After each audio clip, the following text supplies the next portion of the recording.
Donc je vais essayer de répondre à cette question. La Méditerranée s'invite en France. Essayez d'abord de resituer cette réalité dans un contexte plus large. Tout d'abord, c'est pas nouveau, si j'ose dire, puisqu'on a toute une période, y compris artistique d'ailleurs. Il y a beaucoup de peintres de la Méditerranée. Si vous allez dans les musées, aussi bien à Paris qu'en province, vous avez des quantités d'évocations de la rive sud de la Méditerranée. Il y avait une mode, d'une certaine façon, de la Méditerranée, aussi bien de la rive nord, mais surtout de la rive sud de la Méditerranée, pendant toute la fin du XIXe siècle, début du XXe siècle, donc ce n'est pas nouveau. D'autre part, la Méditerranée, c'est un grand lieu carrefour. Donc, depuis très longtemps, depuis les Romains et même les Grecs, il y a eu beaucoup d'échanges dans toute cette région, y compris des échanges migratoires, commerciaux, artistiques, culturels, etc., très importants. Et je ne résiste pas à évoquer précisément Homère, donc repris par François Hartog. Donc il y redit que la Méditerranée est un espace qui nous appartient à tous, le Mare Nostrum des Romains, car tous peuvent y trouver des références à ce que nous sommes aujourd'hui. Nous sommes tous, chacun à sa manière, des héritiers de la Méditerranée, mais la Méditerranée est aussi frontière, frontière entre continents, entre métropoles et colonies, puis frontière nord et sud, riches et pauvres, frontière entre démocratie et dictature, frontière entre terre d'islam et occident, frontière entre eux et nous. Frontière, mais aussi fosse commune, linceul pour d'innombrables morts et disparus.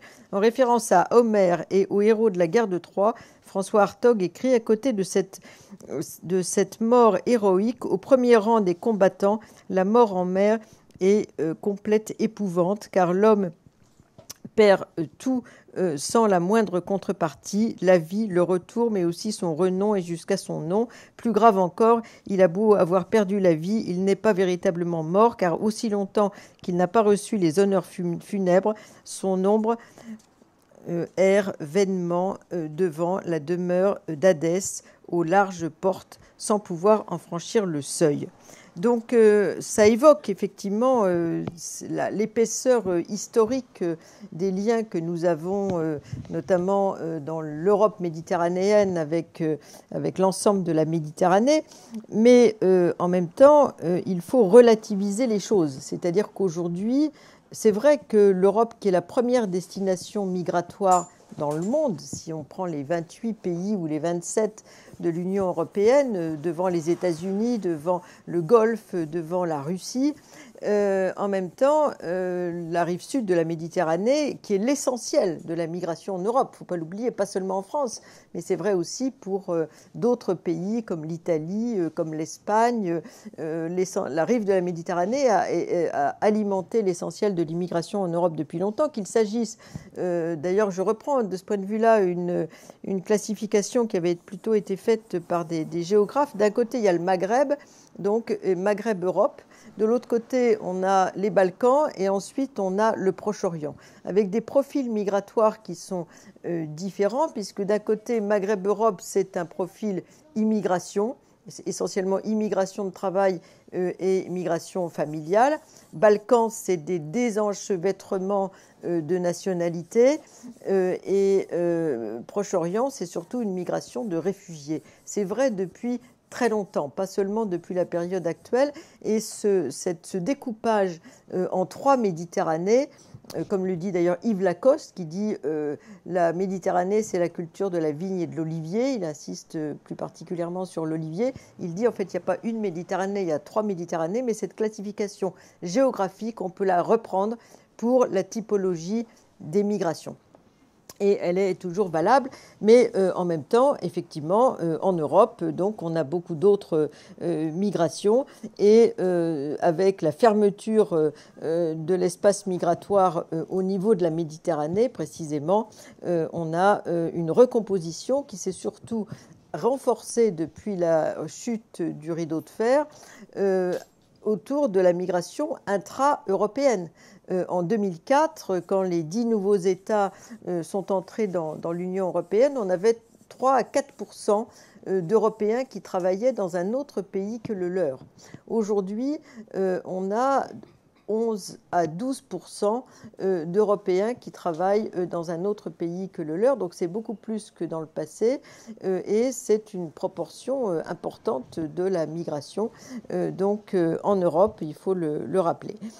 Autre point également, dans ce contexte général, on est confronté aujourd'hui à un phénomène qui est lié d'ailleurs à la politique européenne, où la Méditerranée Sud n'est pas seulement une terre de départ, mais de plus en plus, avec la politique migratoire disons, d'externalisation de la frontière, c'est devenu, la rive sud, un espace de migration de transit et un espace d'immigration.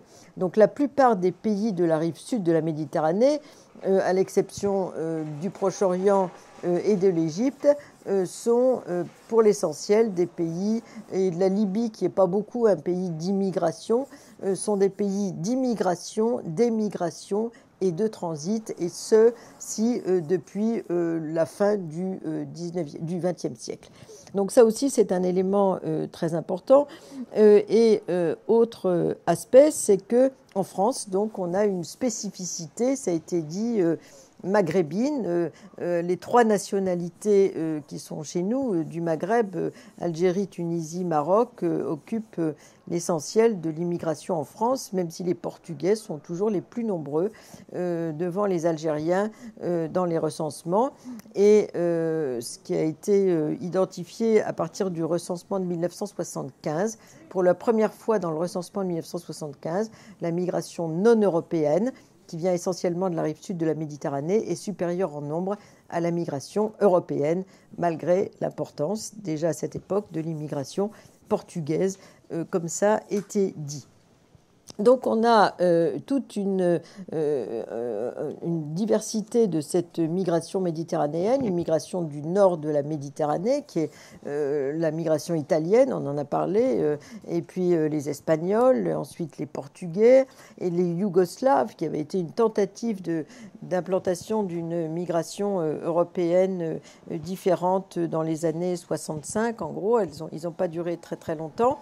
Et puis le reste, c'est effectivement la migration algérienne, marocaine, qui a cru très rapidement entre les années 65 et la fermeture de l'immigration de travail en France en 1974 et la longueur de l'immigration algérienne et une migration tunisienne moins nombreuse. Alors on a des quantités de façons de compter tout cela, hors les recensements, parce qu'en fait on a beaucoup de doubles nationaux dans cette migration, que ça a été dit d'ailleurs tout à l'heure, qui vient de la rive sud de la Méditerranée, et d'autre part, et on a beaucoup de sans-papiers. C'est ce qui fait que les chiffres qui sont donnés, par exemple, dans les rapports officiels de l'OCDE, le système d'observation permanente de l'immigration, par exemple, pour la France, vous allez avoir un certain nombre vous avez des chiffres correspondant à ces différentes nationalités, qui sont les chiffres du ministère de l'Intérieur, qui va comptabiliser les titres de séjour en cours de validité de la population de la rive sud de la Méditerranée, mais qui vont être assez différents. Et on l'a vu au moment des crises des révolutions arabes de 2011, notamment pour la Tunisie, très différents des chiffres qu'ils ont dans les ambassades à Paris, de l'Algérie, de la Tunisie ou du Maroc, parce qu'eux, ils comptent le nombre de passeports qu'ils ont chez eux à renouveler, etc., et qui inclut bien sûr les sans-papiers. Donc l'écart peut être assez important entre la situation légale en France et puis le comptage du pays d'origine, ce qui est aussi une façon d'identifier les sans-papiers, qui est une réalité non négligeable, notamment de l'immigration algérienne et marocaine. Alors là-dessus, se sont greffées toute une série de réalités très importantes pour que la migration de la Méditerranée s'invite en France. Je ne vais pas trop revenir sur l'entre-deux-guerres puisque ça a été déjà évoqué. Je voudrais juste montrer que cette migration algérienne, elle a cohabité avec d'autres migrations méditerranéennes très importantes, comme les Italiens, ça a été dit, les Espagnols, d'abord avec la guerre civile, mais après avec l'immigration de travail qui s'est développée à partir des années 50, parce que le gros problème de la France en 1950, 1945, c'était le manque de main-d'œuvre. Si on reprend par exemple les livres de l'Institut national démographique à l'époque, signés par Alfred Sauvy, qui en était le directeur, il disait le problème majeur de la France, c'est le manque de main-d'œuvre. Donc il fallait trouver de la main-d'œuvre.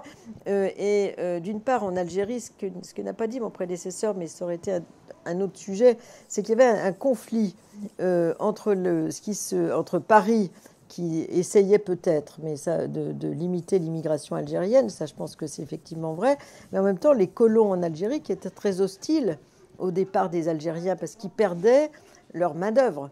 Donc il y avait un freinage du côté de l'Algérie, des colons, pour le départ massif dans les mines, puisqu'ils ont été nombreux à travailler dans les mines, les Algériens du nord de la France ou dans l'industrie. Moi, j'ai connu au début de ma vie d'étudiante les cours d'alpha pour les gens de chez Renault, etc. Ils étaient effectivement une immigration surtout masculine et qui voulait apprendre le français, ce qui montrait que le travail, il y avait, je crois, 18% seulement des fameux musulmans, entre guillemets, qui avaient été scolarisés en Algérie en 1954, donc c'est pas beaucoup. Il y avait donc dans ce contexte-là une cohabitation de plusieurs nationalités, mais pendant très longtemps, et moi j'ai pas connu la période antérieure à la guerre d'Algérie, les colons étaient très hostiles au départ des Français algériens, entre guillemets, c'est-à-dire musulmans, parce qu'ils craignaient donc de perdre leur main-d'œuvre et surtout que les gens prennent des habitudes, entre guillemets, syndicales et de salaires plus élevés qui cassaient complètement leur logique de travail en Algérie. Donc ça aussi, ça a freiné la migration algérienne et ça n'est qu'après la Deuxième Guerre mondiale que les Marocains, qui étaient déjà présents notamment pendant la Deuxième Guerre mondiale dans les troupes françaises, se sont ajoutés à cette migration algérienne comme migration de travail et qu'on est allé chercher donc dans les douars ruraux pour compléter cette main-d'œuvre qui manquait puisqu'on avait eu très peu de naissances pendant l'entre-deux-guerres et on avait une croissance industrielle colossale et il fallait reconstruire le pays, etc. Donc on avait des besoins colossaux de main-d'œuvre. Donc ils sont dans une période de construction de leur indépendance, mais aussi de cohabitation avec d'autres nationalités, avec effectivement un régime particulier qui a été évoqué pour les Algériens. Les autres étaient dans le système du droit commun. On n'est pas complètement sorti d'ailleurs de ce droit commun aujourd'hui des Algériens, notamment pour le régime de l'accès à la nationalité. C'est-à-dire qu'on a d'un côté un régime général, si j'ose dire, qui est le fait d'être né en France, de parents étrangers, d'avoir vécu 5 ans dans les années qui précèdent la majorité pour devenir français. Donc on n'est pas complètement un pays de droit du sol. On peut faire une option avant 18 ans pour, à partir de l'âge de 13 ans pour demander de l'accès à la nationalité française. Les parents eux-mêmes peuvent, s'ils se font naturaliser, demander la nationalité française pour l'ensemble de la famille. Mais ça vaut pour aujourd'hui les Algériens, mais surtout pour les Algériens qui sont nés aujourd'hui sur la France métropolitaine, dont les parents sont nés dans l'Algérie territoire français, ont ce qu'on appelle le double droit du sol. C'est-à-dire qu'ils sont nés, ces personnes-là, après 62, ils sont nés en France métropolitaine, mais leurs parents sont nés en France jusqu'au 1er janvier 63. Donc ils n'ont pas besoin de tout ce régime des étrangers, des enfants d'étrangers nés en France. Eux, ils sont français le jour de leur naissance. Et c'est un système qui va perdurer jusqu'à ce qu'il y ait encore des gens qui naissent sur le territoire français, dont les parents, surtout les pères, parce que les mères, maintenant, elles ont pris aussi de l'âge, jusqu'à ce que leur père soit né en Algérie avant 1963. Donc c'est un système qui est resté une sorte de particularité du système colonial. Et par ailleurs, les Algériens dont les parents avaient eu la pleine citoyenneté française, et j'en connais plein parmi mes collègues et amis universitaires, ont demandé au moment de la crise algérienne, notamment de 1995, quand ils le pouvaient, la réintégration dans la nationalité française, ce que ne peuvent pas faire les autres migrants de la Méditerranée, et notamment ceux qui étaient sous le régime du protectorat, aussi bien tunisien ou algérien. Donc il est resté des spécificités. Les autres bénéficiaires de ces spécificités étaient les Sénégalais pour 3 grandes communes du Sénégal qui ont disparu dans la loi Pasqua de 1993, mais on a gardé, puisque l'Algérie était constitué de départements français, la spécificité au regard de la nationalité des Algériens. Donc ça, c'était simplement une parenthèse. Alors, je voudrais surtout insister sur la période actuelle pour dire que le contexte de la Méditerranée qui s'invite en France, c'est un contexte européen. Pour rappeler quelques chiffres qui sont issus du rapport 2017 des Nations Unies sur la population, donc très actuel, 258 millions de migrants internationaux dans le monde, 3,4% de la population mondiale. Je rappelle qu'en 1900, les migrants constituaient 5% de la population mondiale. Donc c'était surtout des Européens, mais il y avait déjà beaucoup de gens qui bougeaient. Et pour ce qui est des pays d'immigration, c'est-à-dire d'accueil, d'arrivée, parfois on peut en douter, mais d'arrivée, l'Europe, c'est l'Asie qui est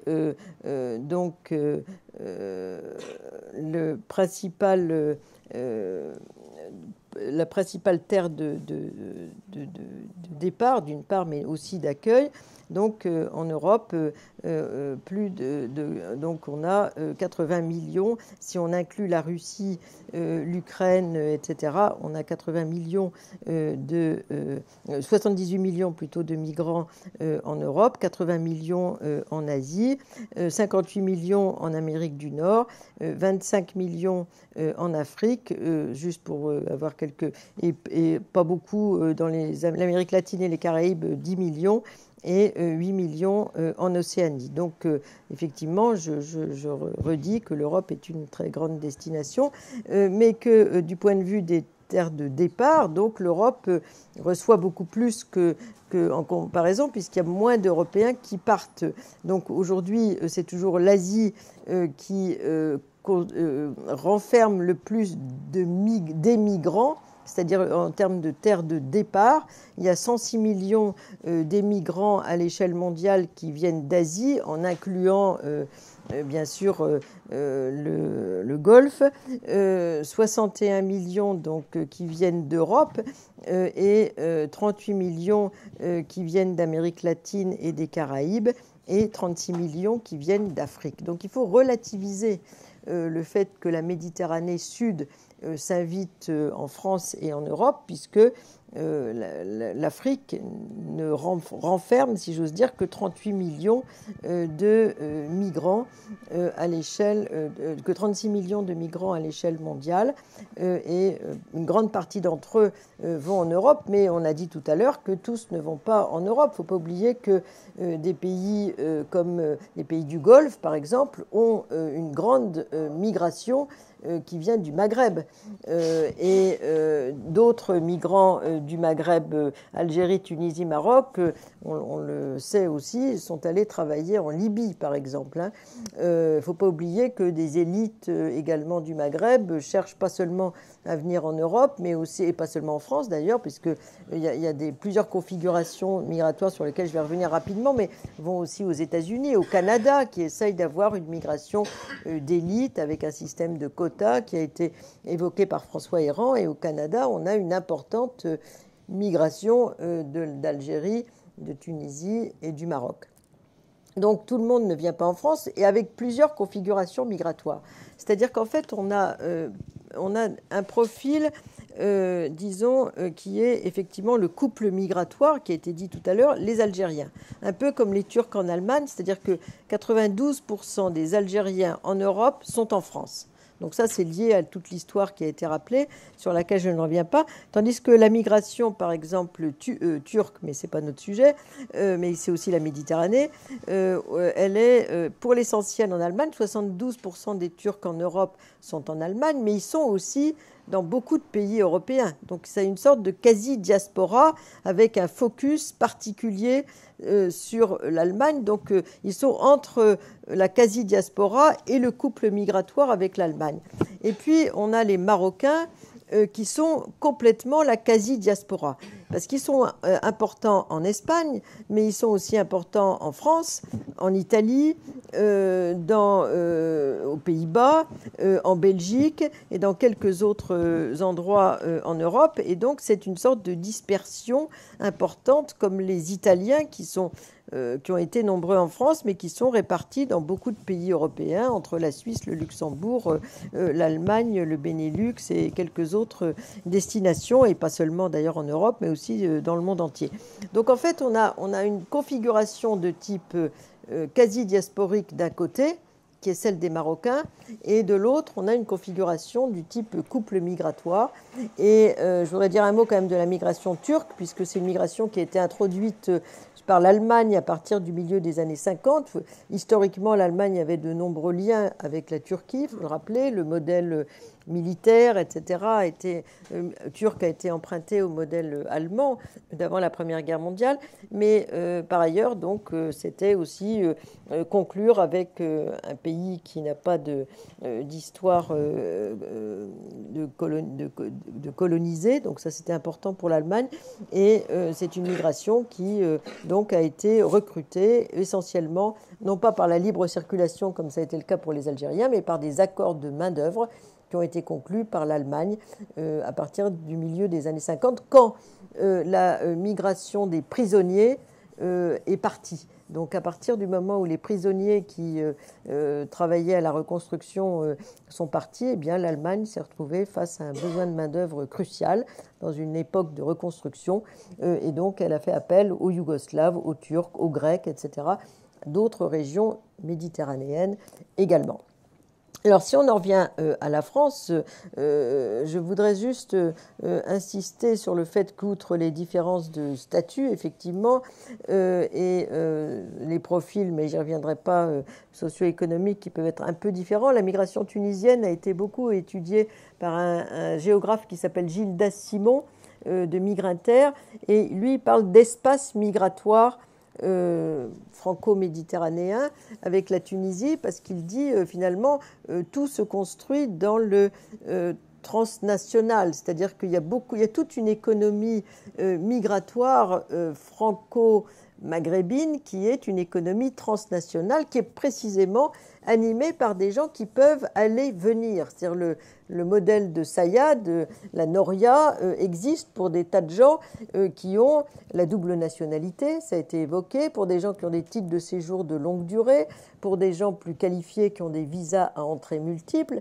Et il y a une importante économie, il n'y a pas que des travailleurs, c'est la majorité, mais il y a toute une autre migration, aussi bien de commerce que de qualifiés, qui est dans le transnationalisme, y compris tous les travaux qui ont été faits, dont ceux de Gildas Simon, sur les petits commerçants. Les petits commerçants, aujourd'hui, on dit que l'arabe du coin a disparu parce que les grands supermarchés ont installé des supérettes dans les rues, mais toute cette économie qui a été faite, qui n'est pas liée à la migration ouvrière, qui s'est développée dès la fin du XIXe siècle pour accompagner l'immigration de travail, en fait, est constituée de gens qui sont par tradition, pour l'essentiel, des commerçants, aussi bien du Mzab pour l'Algérie que pour des Soucis pour des Tunisiens, et qui ont souvent des titres de séjour ou la double nationalité qui leur permettent d'aller venir et de construire toute une économie transnationale qui a été étudiée à Marseille, par exemple, par Peraldi, qui est un anthropologue sur l'économie de bazar, mais qui a été étudiée aussi par Jocelyne Césari au niveau des commerces transnationaux entre la rive nord et la rive sud de la Méditerranée. Donc il y a tout un volant de cette façon de s'inviter, si j'ose dire, en France, du côté de la rive sud de la Méditerranée, à travers cette migration de commerce. Et puis alors maintenant, on a quelque chose de nouveau qui sont les réfugiés. Alors d'une part, les sans-papiers qui ont été étudiés d'ailleurs par beaucoup de gens. Moi, j'ai une étudiante qui a dû venir ici d'ailleurs, qui s'appelle Farida Souya. Jean-Paul Chagnollo était d'ailleurs dans son jury de thèse. Et elle a travaillé sur les haragas. Donc en Algérie, il y a une situation qui est assez complexe parce que le régime algérien aujourd'hui, comme beaucoup de pays du Sud, à l'injonction de l'Europe, interdit pénalement le départ irrégulier, qu'il s'agisse de ses propres nationaux ou de migrants qui sont en Algérie et qui essayent de quitter l'Algérie. Donc c'est en principe pénalement réprimé. En fait, dit Farida, il y a des parodies de procès aujourd'hui en Algérie à l'égard de ces fameux grilleurs de frontières, les haragas. Et tout le monde sait que finalement, tous ces gens-là, ils envoient de l'argent dans le pays. L'Algérie n'en a peut-être pas complètement besoin, mais la vie quotidienne est assez difficile. Donc là aussi, il y a une aspiration à vivre autrement, vivre mieux, etc., que partagent les Algériens avec toute la rive sud de la Méditerranée. Et d'autre part, il y a une migration irrégulière très importante parmi les Algériens aujourd'hui, les nouveaux, les jeunes.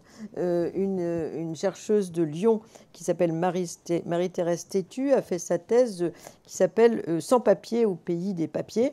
Et elle analyse particulièrement ces Algériens qui grillent les frontières. Donc Farida les a étudiés du côté du départ de l'Algérie, elle du côté de l'arrivée en France. Et il y a toute une série de bricolages pour essayer d'arriver à une régularisation qui peut prendre 10 ans, 12 ans, etc. Donc ils s'invitent, mais ils ne sont pas toujours bienvenus, si j'ose dire, dans la législation actuelle depuis des années.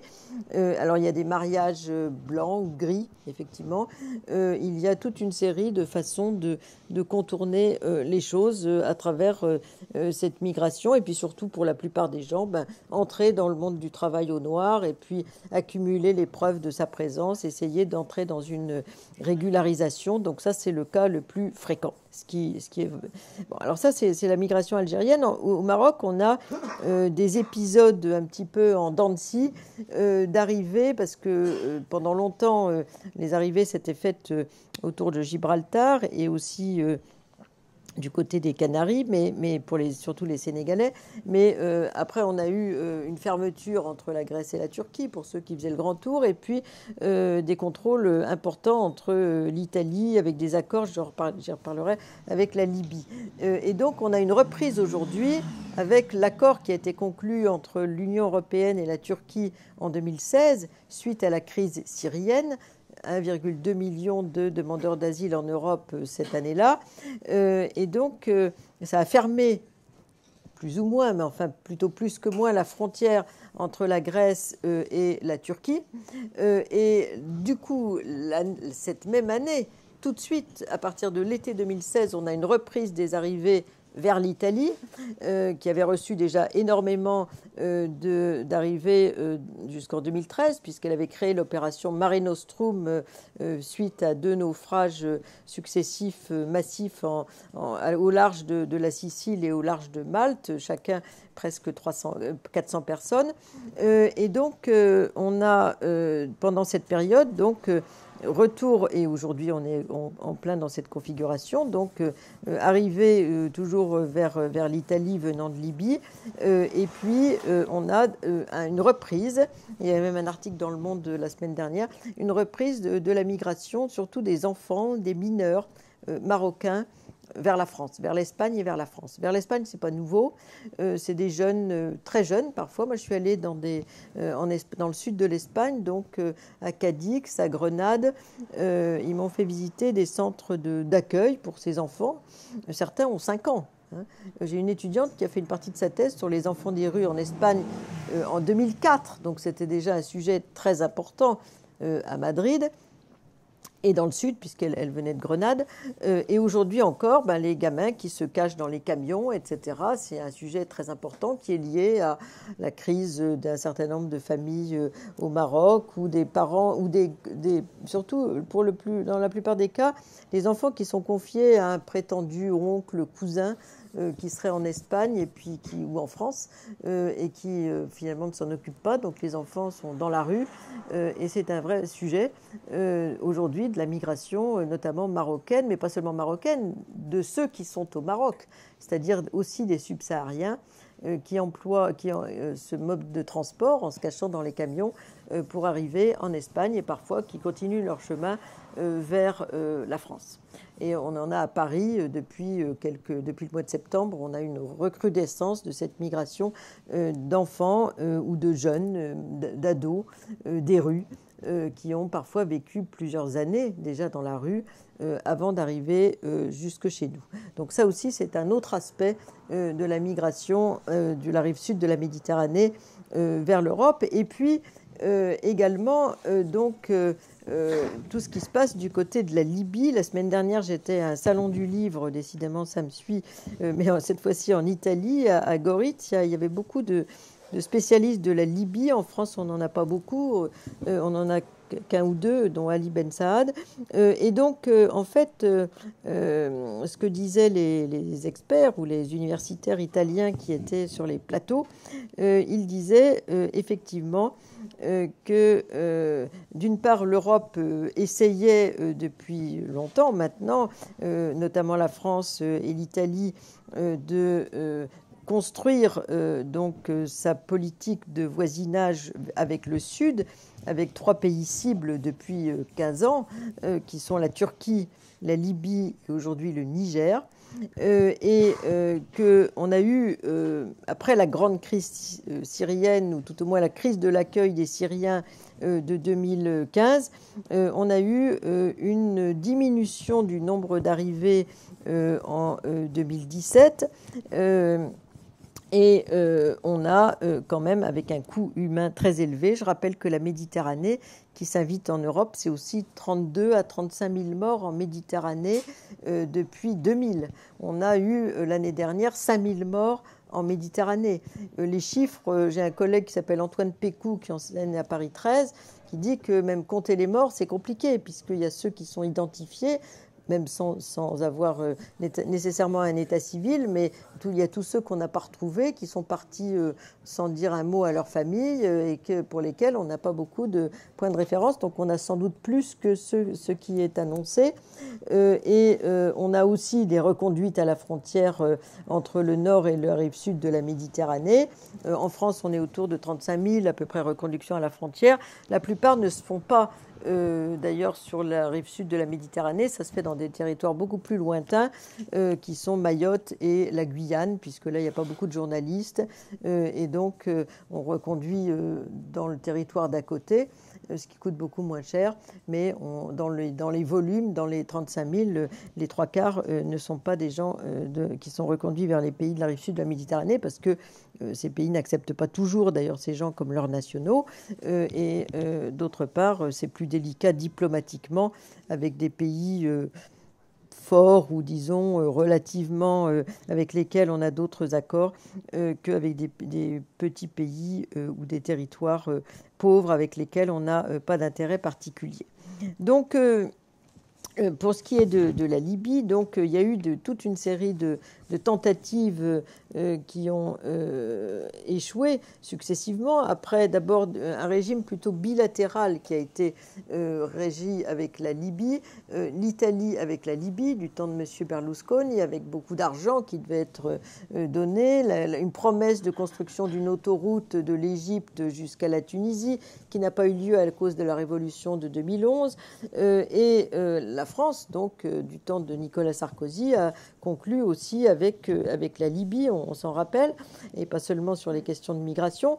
Et on a eu, d'une part, l'Europe a une dépendance à l'égard du pétrole libyen, il ne faut pas l'oublier, et d'autre part, ce qui affaiblit la nature des accords qui peuvent être conclus, et une croissance donc de ces migrations qui traversent la Libye pour l'essentiel, parce que les Libyens sont peu nombreux, ils ont du pétrole, ils migrent peu. C'est le seul pays des 5 du Maghreb où il y a très peu d'émigration. On en a un tout petit peu avec la révolution de 2011, mais dans l'ensemble, malgré le chaos qui existe aujourd'hui en Libye, on n'a pas une importante migration vers l'Europe, parce que soit ils vont ailleurs, soit ils arrivent à vivre quand même chez eux. Donc en 2011, 63 000 migrants illégaux arrivent par la Libye, et en 2017, par exemple, on n'a que 120 000, donc c'est pas considérable. Mais ça, c'est pour l'Italie. Mais à l'échelle de l'Europe, c'est un terrain d'arrivée et de traversée énorme. L'Europe avait envisagé de conclure un accord avec la Libye, un accord européen, comme la Turquie. Et il y a eu un rapport des Nations Unies qui est sorti en novembre 2017 du département des droits de l'homme, qui était tellement accablant, qui s'appelait l'enfer libyen, sur prostitution, esclavage, enfermement, viol, etc., que l'Union européenne a abandonné l'idée, pour l'instant, de conclure un accord avec la Libye. Et la Libye, aujourd'hui, est un point de passage tout à fait important pour la migration subsaharienne.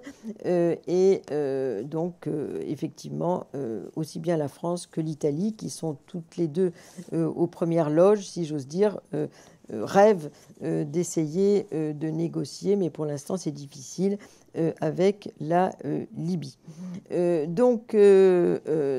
c'est très très important dans un contexte qu'on maîtrise très mal et qui va se poursuivre, puisque l'accord avec la Turquie a eu pour effet quand même de limiter les passages entre la Turquie et la Grèce. On a beaucoup moins de passages dans les îles du Dodécanèse disons que aujourd'hui, il y a une sorte dans l'aspect, protection que l'Allemagne a négocié avec la Turquie. C'était aussi une façon pour l'Allemagne, il ne faut pas l'oublier, de redorer son image diplomatique avec la Grèce. Il ne faut pas oublier qu'au moment où a été conclu l'accord, on avait eu toute une période où les Grecs, moi j'avais assisté à ça d'ailleurs à Athènes, des manifestations de rue contre l'Allemagne, où les gens se déguisaient en Asie en disant ils sont très durs, etc., à cause de la dette grecque. Et l'Allemagne avait une image déplorable à l'égard des Grecs, et elle a reconquis son image à travers l'accord avec la Turquie, parce que le poids sur la Grèce est moindre qu'il n'était dans le passé, depuis que la Turquie ferme une partie de sa migration vers la Grèce. Il y a un mur, si j'ose dire, de barbelés qui a été construit en Thrace, d'une part. Avec les îles, c'est plus difficile d'y entrer, même s'il y a encore des entrées aujourd'hui. Surtout, la Turquie a reçu 6 milliards d'euros pour pouvoir s'occuper des Syriens en Grèce, en Turquie, avec la possibilité de travailler, un titre de séjour d'1 an, mais sans titre de réfugié, puisque la Turquie est le seul pays dans la région à avoir signé la Convention de Genève au Proche-Orient, mais sans étendre ce bénéfice, comme l'ont fait la plupart des pays du monde, en 1967, à l'ensemble des réfugiés du monde. Donc ça vaut que pour les Européens. C'était valable au moment de la guerre froide, puisque beaucoup de dissidents soviétiques passaient par la Turquie. Mais aujourd'hui, c'est vrai que je pense qu'elle a eu peur de recevoir, ce qui est le cas. D'ailleurs, une grande partie des gens du Proche et du Moyen-Orient étant la seule à avoir signé la Convention de Genève. Donc elle est prudemment restée au statut de 1951 et non pas à celui de 67. Et donc, elle garde sur son territoire, sauf pour une petite partie, 72 000 personnes, un échange entre ceux qui ont un profil de réfugiés qu'elle envoie vers l'Europe et ceux que l'Europe lui renvoie, mais il n'en renvoie pas beaucoup, pour qu'ils restent en Turquie. Donc tout ça pour dire que pour la France, donc on n'est pas nécessairement directement concerné, parce que cette migration qui vient de Turquie, mais qui vient de plus loin, puisqu'il s'agit des Syriens, des Afghans, des Irakiens pour l'essentiel, en fait la France est plutôt en deuxième ligne. Elle est en deuxième ligne, elle a déjà été en deuxième ou troisième ligne, même pour les migrations de la crise yougoslave, et elle est en deuxième ligne pour les migrations qui viennent du Proche-Orient. D'une part parce que ces gens, donc les Syriens, sont assez proches des analyses des Turcs qui partent vers l'Europe, qui sont moins nombreux, comme je l'ai dit, puisque la Turquie aujourd'hui a un solde migratoire négatif. Il y a plus de Turcs qui retournent chez eux que de Turcs qui partent vers l'Europe. C'est pourquoi la Turquie a demandé, ce qu'elle n'a toujours pas obtenu dans les négociations, la suppression des visas pour les Turcs qui vont en Europe. Mais aujourd'hui, donc, dans ce contexte-là, la plupart des Syriens, on l'a vu, n'ont pas tellement cherché à venir en France. Avec la crise de 2015, M. Juncker, président de l'Union européenne, avait proposé une sorte de partage du fardeau, comme on dit en Europe, dans le jargon européen, avec des chiffres pour chaque pays européen, pour la migration du Proche-Orient, notamment en fonction de la taille de la population de chaque pays européen et de sa richesse. Et donc, pour l'Allemagne avait dépassé son quota depuis très longtemps, puisque l'Allemagne avait dit qu'elle était prête à accueillir 800 000 réfugiés, demandeurs d'asile. Mais pour la France, le chiffre était autour de 30 000 personnes et on a reçu 5-6 000 personnes seulement. Donc, pour la migration du Proche-Orient, on ne peut pas dire que la Méditerranée s'invite en France parce que, outre quelques élites que l'on a, syriennes depuis très longtemps d'ailleurs, en France, métier de la recherche, etc. C'était un pays qui avait un bon niveau d'éducation pour les élites. Eh bien, on a reçu peu de monde en réalité parce que beaucoup de Syriens sont assez proches comme profil de la migration turque. Pour les Turcs, la destination numéro 1, c'est l'Allemagne. Pour les réfugiés, ça peut être aussi l'Europe du Nord. Donc les Syriens, ils sont venus surtout en Allemagne et ils ont éventuellement demandé l'asile en Suède, par exemple, et donc ou en Autriche, qui a reçu beaucoup de demandeurs d'asile, contrairement à ce qu'on pense dans cette période-là. Et donc on est plutôt en deuxième position. Il y a une migration en Méditerranée pour laquelle la Méditerranée ne s'invite pas du tout en France. Par exemple, c'est les Égyptiens. On a très peu de migration égyptienne en France. Quelques-uns sont venus après la crise de 2011, mais ils sont surtout présents en Italie et dans le Golfe. Pour des raisons historiques, parce que les Italiens avaient été également présents comme migrants en Égypte, dans différentes catégories socio-professionnelles. J'ai appris d'ailleurs que des nourrices italiennes venaient dans les familles riches égyptiennes, dans une publication italienne depuis le 19e siècle, donc au Caire ou à Alexandrie. Et donc il y avait des liens qui étaient construits, ce qui fait que la migration égyptienne est assez peu présente en France et c'est une migration surtout que l'on trouve pour l'Europe du Sud en Italie, de même que d'autres migrations. Aujourd'hui, on a dit que l'afflux, par exemple, récemment, on dit maintenant il y a un afflux d'Albanais parmi les demandeurs d'asile en France, c'est la première nationalité, dit-on.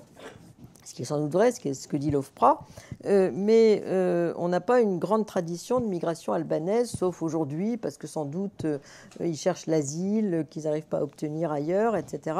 Mais il y a une très grande migration albanaise en Grèce, par exemple. Hein. Une partie de la population, d'ailleurs, est d'origine albanaise, dans l'ouest de la Grèce, les Arvanides, et avant la crise syrienne, et c'est encore vrai d'ailleurs, 61% des migrants en Grèce sont des Albanais, ce qu'on a tendance à oublier. Il y a une très forte présence albanaise et une ancienne présence albanaise des migrants des Albanais en Italie aussi, dans le sud de l'Albanie, notamment dans le sud de l'Italie, plutôt en Calabre, par exemple. Il y avait des villages entiers albanais. Aujourd'hui, l'Italie a mis fin à cette fameuse image très médiatisée des bateaux albanais arrivant en 1991 avec des accords de main-d'œuvre, tout simplement avec les Albanais qui sont bergers, qui travaillent dans l'agriculture, dans l'Italie du Sud. Cette migration albanaise, donc, elle est surtout présente en Grèce et en Italie, mais on la voit assez peu en France. Donc toute la Méditerranée ne s'invite pas chez nous et nous, on est toujours un peu spécialisés sur le couple migratoire avec le Maghreb et plus particulièrement avec l'Algérie. Et aujourd'hui, donc, la France est préoccupée dans ses ambassades, quand on va dans les instituts français à l'étranger, par l'évolution de la situation politique de l'Algérie. Puisqu'on a été très très frileux au moment de la crise algérienne de 1995. On n'a pas voulu donner le statut de réfugié à la plupart des Algériens. On leur a donné une protection temporaire en se disant que la crise n'allait pas durer indéfiniment, ce qui permettait de ne pas avoir une installation de très longue durée. Mais même si certains sont restés, il y a eu quelques efforts qui ont été faits pour les prendre dans les universités et dans quelques autres endroits, pour les élites. Mais dans l'ensemble, il y avait une tentative de freiner le plus ces départs des élites algériennes vers la France.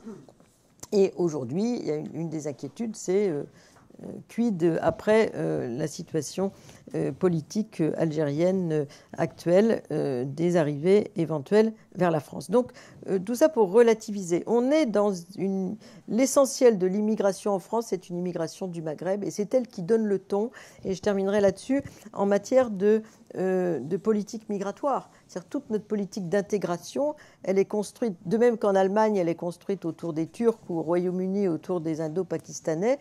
En France, elle est construite autour de l'immigration du Maghreb. Les thématiques de l'assimilation, puis maintenant de l'intégration, etc., autour des personnes de culture musulmane, mais qui sont supposées avoir une assez bonne connaissance de la citoyenneté à la française, c'est construit autour des Maghrébins, pour l'essentiel en France. La deuxième génération, on ne parle quasiment que des Maghrébins. Donc là aussi, on a un prisme un petit peu déformant autour de ces trois nationalités. Il y a beaucoup de stéréotypes, comme on l'a vu précédemment par mon collègue de tout à l'heure, autour de cette migration du Maghreb, et notamment autour de la migration algérienne. Il y en a une qui est très ancienne, l'autre qui est plus récente. Mais elle marque de façon très importante le regard qui est porté sur l'immigration en France et puis les politiques surtout d'intégration qui ont été définies successivement par les différents gouvernements à cause de cette prééminence donc, du paysage maghrébin dans le paysage migratoire français. Je vais m'arrêter là, puis je pense qu'on peut faire la place à des questions.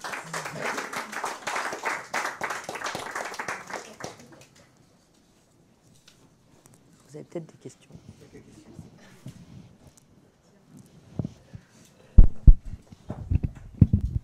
Oui, moi, ma question concerne les prochaines années. Parce que mon sentiment, qui n'est pas basé sur des études, c'est que la pression migratoire ne va pouvoir que se renforcer quand on voit l'état, notamment des pays d'Afrique. Quelqu'un me disait, maintenant, avec les téléphones cellulaires, les jeunes Africains qui sont les plus reculés, et pas seulement dans les villes, commencent à rêver de venir en Europe comme planche de salut. Quelle est votre vision, appréciation? Alors moi, j'aurais tendance, je rappelle les chiffres du département de la population des Nations Unies. Je dis que l'Afrique, à l'échelle mondiale, ne compte que 38 millions de migrants venant des régions de départ et que l'Afrique elle-même accueille 25 millions de migrants. C'est-à-dire qu'aujourd'hui, en fait, il y a plus d'Africains qui partent que l'Afrique ne reçoit de migrants. C'est quand même, ça reste modéré. Parce que l'Afrique n'est pas très peuplée comme continent, il faut le rappeler. Les grandes réserves de population du monde, je l'ai rappelé, c'est l'Asie. L'Asie envoie beaucoup de gens et reçoit beaucoup de gens. Et donc, on est aujourd'hui, à l'échelle mondiale, dans un contexte où on a de plus en plus de régionalisation des migrations. Parce que d'une part, c'est mortifère, j'ai dit la Méditerranée quand même. Il ne faut pas l'oublier, ça coûte très cher. Les passeurs, c'est quand même des épargnes colossales, des familles, des villages, etc. pour venir, surtout pour les Africains subsahariens qui sont moins riches. D'autre part, il y a toute une migration intra-africaine qui est très importante. Un Africain sur deux, aujourd'hui, migre en Afrique. Parce qu'il y a des pays qui ont des richesses et des pays qui ont de la main-d'œuvre. Et déjà dans la période coloniale, les colons amenaient la main-d'œuvre vers les richesses. L'exemple le plus emblématique, c'est la Côte d'Ivoire. C'est pourquoi il y a tout ce débat sur l'ivoirité dans ce pays, avec le Burkina Faso, l'ancienne Haute-Volta, parce c'est assez désertique la Haute-Volta, une population qui n'avait pas grand-chose à cultiver, alors que la Côte d'Ivoire, c'est florissant. Donc en termes ressources naturelles, il y a le caoutchouc, le cacao, etc., des choses qui rapportent de l'argent. Donc il y a eu depuis toujours une migration à travers la frontière. Et donc, il y a toute une migration interne africaine avec deux grands pôles en Afrique d'attraction qui sont d'un côté les pays du Maghreb et notamment les pays pétroliers, Algérie Libye, qui absorbe une partie de la main-d'œuvre. Alors ça, c'est moins vrai en Libye avec la crise politique, mais il y a encore, bien sûr, une migration vers la Libye. Et les gens ont de l'argent, c'est pourquoi ils payent les passeurs. Pourquoi les gens aussi qui ont travaillé en Libye essayent d'aller plus loin? D'une part parce qu'ils sont très maltraités en Libye, rapport du département de la population des droits de l'homme des Nations Unies, 2017, mais également parce qu'ils ont pu accumuler de l'argent qui leur permettent de payer ces passeurs.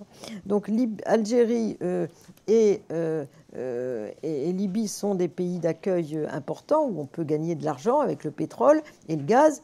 Et d'autre part, il y a des gens qui sont des transmigrants, comme on dit, qui cherchent à vivoter à la fois en Libye, mais aussi au Maroc, par exemple. Il y a eu des travaux maintenant qui ont été faits là-dessus.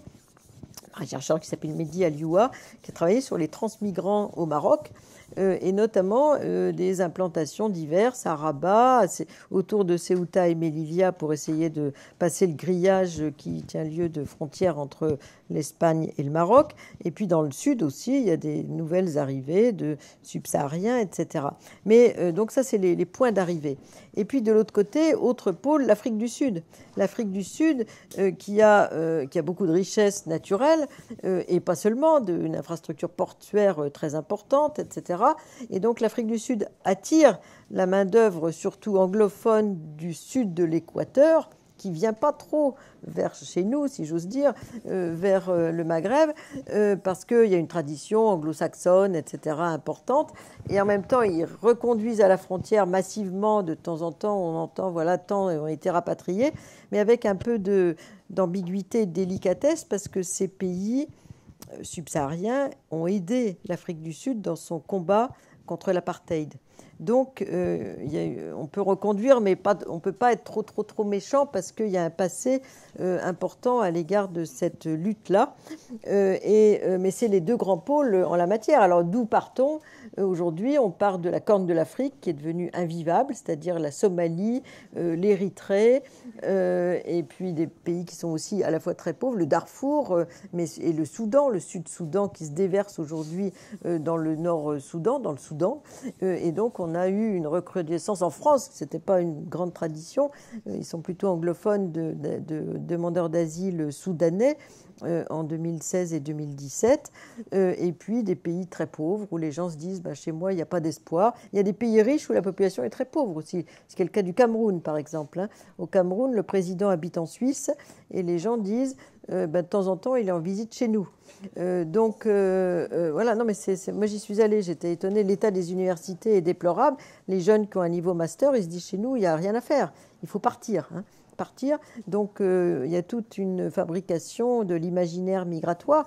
Mais c'est vrai dans l'essentiel de l'Afrique au nord au sud au nord de l'équateur, ils se disent mais il faut partir. Après la concrétisation n'est pas toujours au rendez-vous, mais beaucoup de jeunes, même au Maroc, il y avait une étude qui avait été faite par l'association des chercheurs du Marocain, donc sur la Méditerranée, 65% des jeunes voulaient partir. Après la concrétisation, me disait le directeur de cette association scientifique, que 11% le mettent en pratique.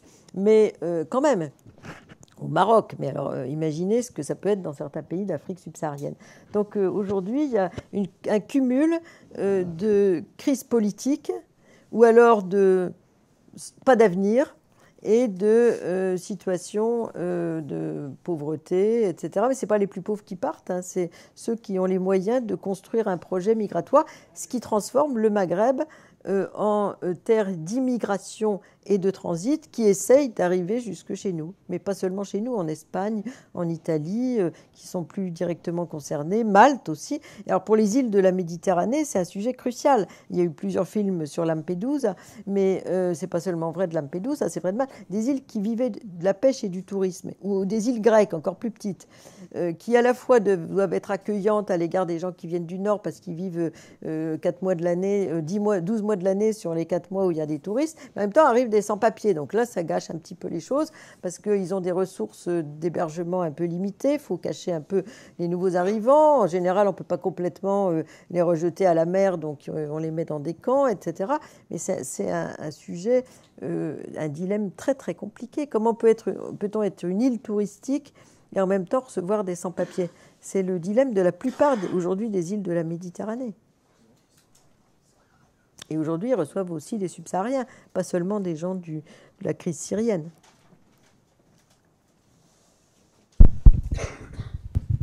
Merci. Vous avez évoqué la migration intra-africaine à l'instant. Est-ce qu'il faut la rapprocher du discours politique qui semble aussi utiliser des mots différents, passant de migration, donc une notion bien connue que vous avez aussi développée, vers celui de mobilité qui n'a plus rien à voir en termes de notion, et que dans le discours politique on le voit se développer, et comme par hasard en parallèle avec l'inversion du rapport prioritaire, du rapport prioritaire sécurité-développement. Est-ce qu'il faut faire un lien dans tout cela ou bien c'est purement un travail de l'imaginaire? Non, non, c'est pas du tout de l'imaginaire, mais moi je reprends il faut rester très précis, si j'ose dire, et donc le migrant, c'est une définition internationale du département de la population des Nations Unies. Quand un Africain migre dans son pays, je n'ai pas parlé des déplacés environnementaux, qui sont aussi une migration, pas seulement intra-africaine, mais mondiale, les 3/4 sont des gens qui migrent dans leur pays, parce que c'est les plus pauvres, c'est les gens qui sont attachés à la terre. C'était pendant longtemps le cas des gens du Darfour, c'est des gens qui sont des pasteurs, qui sont des agriculteurs, etc. Eux, ils n'imaginent pas nécessairement la vie en ville, ils imaginent simplement de pouvoir s'en sortir au quotidien. Et donc, eux, ils sont très frappés par les crises environnementales, par l'avancée de la désertification, parce que leur raison d'être et leur métier risque de disparaître avec la déforestation, etc. Mais tous ces gens-là, c'est plutôt des migrants internes. Pour l'instant, sur les quelques 50 millions de déplacés environnementaux, on n'a qu'une vingtaine de millions qui sont des migrants internationaux. Donc il n'y en a pas beaucoup qui quittent leur pays parce qu'ils vivent de leurs ressources locales, si j'ose dire, et donc pour eux c'est un sacrifice énorme de quitter leur terre. Donc je ne pense pas qu'on puisse être, dans le court terme en tous les cas, envahi en Europe par les déplacés environnementaux, contrairement à certaines craintes qui circulent, parce que ce ne sont pas des gens très mobiles, ce sont les plus pauvres, ils sont pas tous ces réseaux transnationaux d'interconnaissance que les autres ont, des liens familiaux aussi, ce n'est pas toujours le cas pour les déplacés environnementaux, donc on en a très peu chez nous. Donc ça, c'est un premier point. Pour le reste, disons que les gouvernements emploient différents termes, mais surtout leur politique sécuritaire à l'égard de la rive sud de la Méditerranée, effectivement, trouve une justification dans le discours autour de la thématique du terrorisme. Et donc, ça a donné une justification considérable à l'idée qu'il fallait renforcer les frontières, etc. En réalité, il y a peu de terroristes qui ont commis des méfaits ayant eux-mêmes emprunté la route migratoire, hein. On a beaucoup parlé de la route des Balkans, mais il n'y en a que 2 ou 3 qui ont commis des crimes très graves. La plupart étaient des doubles nationaux ou des nationaux tout court de chez nous qui ont donc commis ces crimes. Et donc il y a un lien très faible entre le terrorisme et la migration, aussi bien de réfugiés que de migrants économiques. La difficulté pour le sud de la Méditerranée, c'est faire la distinction, quand les pays ne sont pas en guerre, entre le migrant et le réfugié, hein.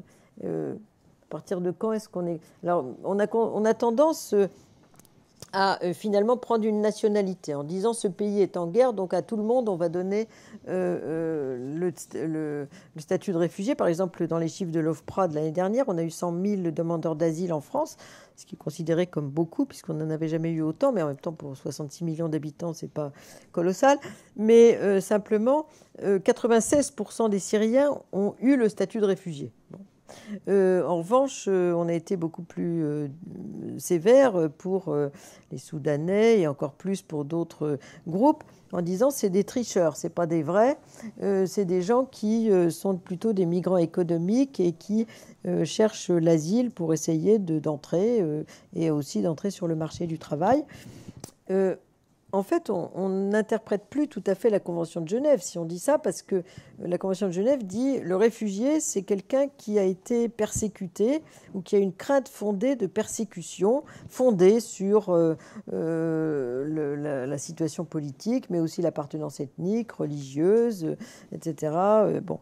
Donc, il y a toute une série de critères qui sont mis en avant, déjà en 1951, ce qui était déjà assez performant, si j'ose dire. On voyait, c'était la période de la guerre froide, on pensait que tout était réduit à la bipolarisation du monde, mais on s'est déjà dit que l'appartenance ethnique, religieuse, le sexe, etc. pouvait être une forme de persécution, mais la persécution, elle est interprétée comme individuelle.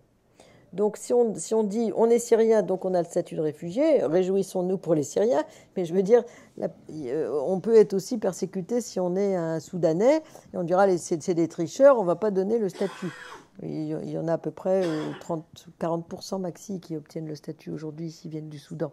Donc on va être beaucoup plus sévère parce qu'on se dit c'est pas nécessairement au même titre que les Syriens. Voilà. Donc il y a des tris qui se font comme ça, un peu non dits dans l'approche de l'asile. Et puis la grande difficulté aussi, c'est qu'on fonctionne sur la fiction entre l'Europe et la Méditerranée, comme si l'Europe avait une politique homogène, notamment à l'égard des réfugiés. Rien de plus faux. Chaque pays a son interprétation de la Convention de Genève, puisqu'ils sont signataires, les pays européens, de la Convention de Genève, mais chacun applique dans son organisme. Pour nous, c'est l'OFPRA, ailleurs, ça va être une autre structure. Et en fait, on a une diplomatie différente dans les différents pays européens. Donc, avec les pays amis auxquels on achète des matières premières et qui nous achètent des armes, on sera peut-être un peu plus, disons, réticents à donner l'asile parce qu'on leur dira « mais non, chez vous, tout va bien ». D'ailleurs, vous voyez, on a très peu de gens qui ont eu le statut de réfugié. Donc, et ça dépend d'un pays à l'autre, pour des raisons que j'ignore parce que je suis complètement incompétente sur la situation du Sri Lanka. Je me suis aperçue que la France avait été beaucoup plus généreuse pour les admettre au titre de réfugiés les gens du Sri Lanka que l'Allemagne, par exemple. En revanche, on est plus sévère pour les Algériens, par exemple, que les Portugais. Notamment, ça a été le cas pendant la crise algérienne. Beaucoup d'Algériens obtenaient le statut de la Convention de Genève au Portugal, mais en France, non, on vous donne simplement une protection temporaire. Donc, il y a des grandes différences parce qu'on n'a pas les mêmes voisins, on n'a pas la même histoire, et donc on n'a pas la même diplomatie. Et ça a un impact important sur reconnaître aux gens le statut de réfugié, les transformer en sans-papiers ou considérer que ce sont des migrants économiques. Et ça concerne l'ensemble du pourtour euro-méditerranéen. Même si on ne regarde que l'Europe du Sud dans son face-à-face avec la Méditerranée, on a des politiques et des sensibilités diplomatiques très différentes.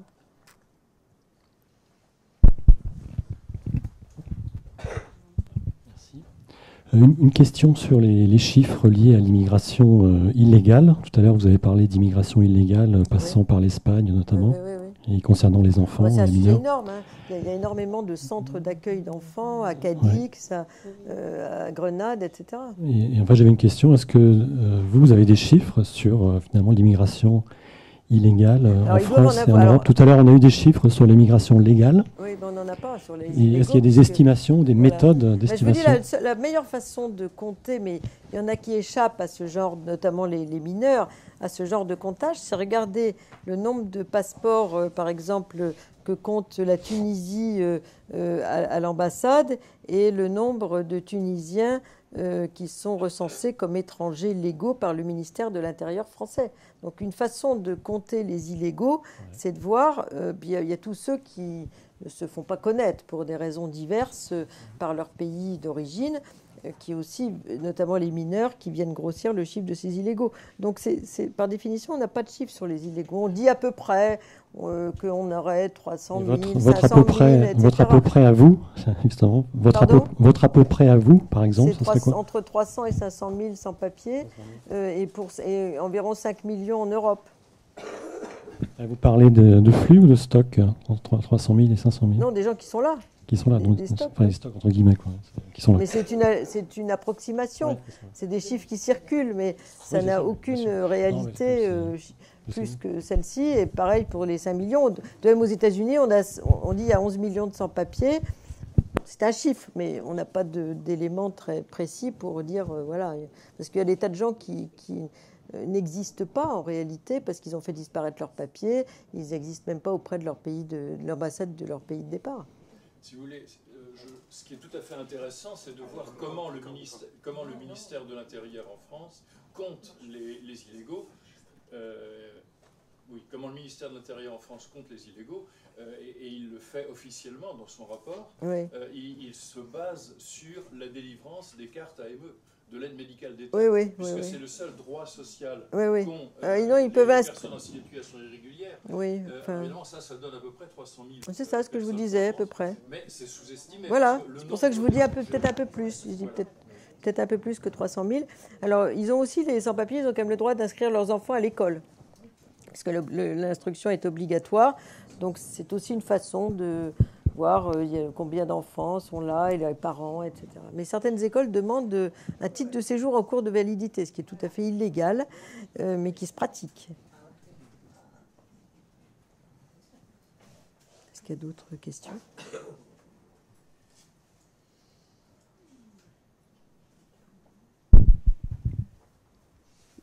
J'ai l'impression que...